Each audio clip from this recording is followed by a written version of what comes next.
দোয়া হিসাবে যদি এটাই আপনি সারাদিন করতে থাকেন তো আপনার জন্য যথেষ্ট হবে, আল্লাহর কাছে আর কিছু না চাইলেও চলবে।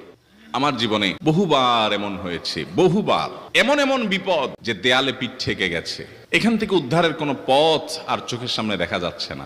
আমি এই আমলটি প্রতি নিঃশ্বাসে নিঃশ্বাসে বাস কন্টিনিউয়াসলি করে গেছি, এমন ভাবে অলৌকিক ভাবে উদ্ধার করেছেন যে আমার কল্পনায়ও আসে না যে এখান থেকে এভাবে হেল্প হতে পারে। সূরা মুলক আল্লাহ রাব্বুল আলামিন আমাদের জীবনের উদ্দেশ্য বলতে গিয়ে, বাতলাতে গিয়ে বলেছেন, আল্লাযী খালাকাল মাউতা ওয়াল হায়াতা লিয়াবলুয়াকুম আইয়ুকুম আহসানু আমালা। আল্লাহ বলেন নাই আইয়ুকুম আকসারু আমালা, তোমাদের মধ্যে কে বেশি আমল করে এটা আমি দেখতে চাই, এই জন্য তোমাদেরকে দুনিয়াতে পাঠাইছি। আল্লাহ সেটা বলেন নাই। কে সর্বোত্তম আমল করে, সবচেয়ে কোয়ালিটিফুল আমল করে, কার নামাজ কত সুন্দর, কে মুসলমান হিসেবে কত ভালো, আল্লাহ তাআলা সেটা দেখতে চান, সেটা প্রমাণ করতে চান। আল্লাহ জানেন।